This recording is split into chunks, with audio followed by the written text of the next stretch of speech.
os estatutos que você apresentará aos filhos de Israel.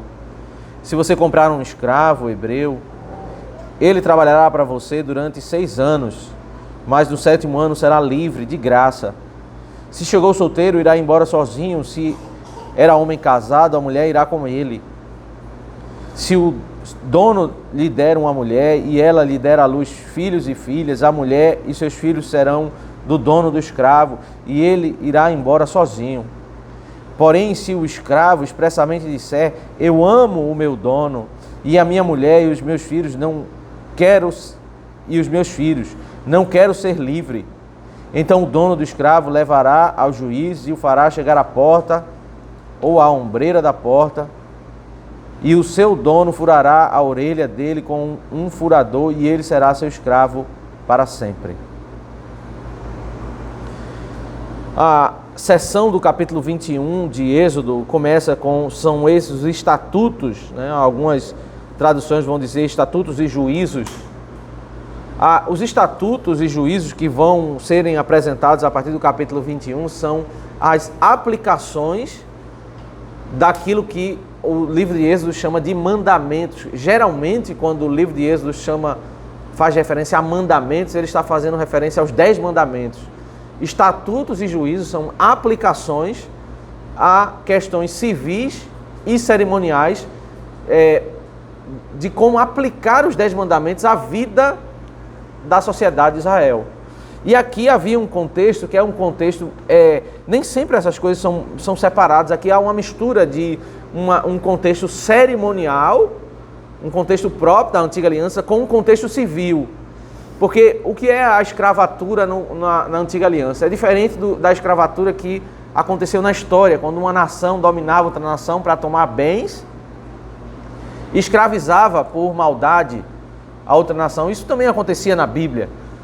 Mas Deus estabeleceu a escravidão como um sistema em que, quando uma pessoa estivesse endividada e ela não conseguisse pagar a sua dívida, então ela se tornaria escravo daquela pessoa e iria trabalhar de graça para aquela pessoa até um período de tempo para ela pagar aquela dívida. Não havia em Israel um sistema prisional. Esse era um modelo de que ele iria reparar aquele pecado que ele havia cometido, né?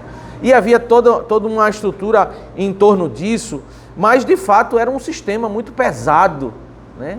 A escravidão não era a liberdade. A pessoa ela não tinha domínio sobre a sua própria vida, ela tinha que viver em função daquele que era o seu senhor. Aquele que fosse, como o texto diz, um hebreu, ele iria trabalhar durante 6 anos, mas no 7º ano ele seria livre. Há mais à frente na Escritura um texto que vai nos explicar sobre o ano do jubileu, né?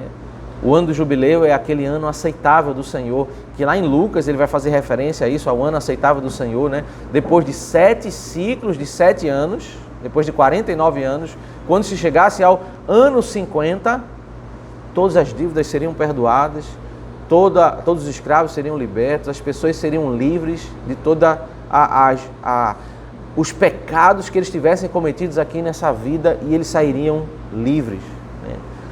O que é que Deus queria ensinar com essa aplicação da lei no sistema da escravidão, né? Com essa lei que mostra... O primeiro conceito é que o homem ele tem que honrar, né, a sua palavra, ele tem que honrar os seus pagamentos, ele tem que... Deus é um Deus da justiça, é um Deus da verdade, e a sociedade ela tem que viver na verdade, na justiça, né? Isso é um conceito. Agora, além disso, o conceito é o conceito da graça, né? Que ainda que aquela pessoa não conseguisse pagar a sua dívida, ela tinha a própria lei, ela tinha um mecanismo, né, que brotava da lei, uma redenção, né? Aquela pessoa ela poderia olhar para aquele momento e dizer: agora, não porque eu paguei, não porque eu consegui pelas minhas próprias forças, mas agora eu estou liberto, eu sou livre. É o ano aceitável do Senhor. Então, quando O texto do Antigo Testamento fala sobre o ano aceitável do Senhor, essa expressão que é uma referência ao ano do jubileu. E lá no Novo Testamento vai dizer o ano aceitável do Senhor. Quando Cristo chegou, Ele é de fato essa representação do jubileu, né? Dessa libertação de toda a escravidão. O sistema de escravidão, ele foi estabelecido por Deus para representar uma verdade espiritual. O sistema, ele agora para de ser utilizado quando se chega à vinda de Cristo. O princípio de que nós precisamos pagar as nossas dívidas, ele permanece. Mas o conceito redentivo agora, ele está estabelecido. Em Cristo eu tenho o perdão das minhas dívidas. Ele é o jubileu, ele é a solução para tudo aquilo que eu, mesmo que eu me esforce, que eu tente fazer, eu não consiga, ainda assim, eu tenho uma solução, a lei traz para mim. Né? E por que Deus faz isso? Nós estamos nesse tópico pensando, na liturgia, pensando para confessar os nossos pecados, porque ainda que sejamos, nós temos que lutar sempre pela justiça, pagarmos as nossas dívidas, falarmos a verdade, mas ainda que tentemos ser perfeitos, nunca nessa vida seremos perfeitos. Né? O chamado à santidade, ele não pode se tornar, como em alguns movimentos se torna, uma alienação. Né? As pessoas falam tanto sobre santidade e elas começam por um caminho de nem reconhecer pecado mais. Né? E aí é uma direção contrária de apreciar a santidade, porque eu preciso entender que o meu esforço e o meu empenho pela santidade não pode me afastar disso. Que Deus, ele providenciou Cristo, que é o nosso jubileu, porque o nosso melhor esforço nunca vai nos fazer cumprir toda a lei. E por isso nós precisamos confessar os nossos pecados. Vamos ter um momento de oração silenciosa.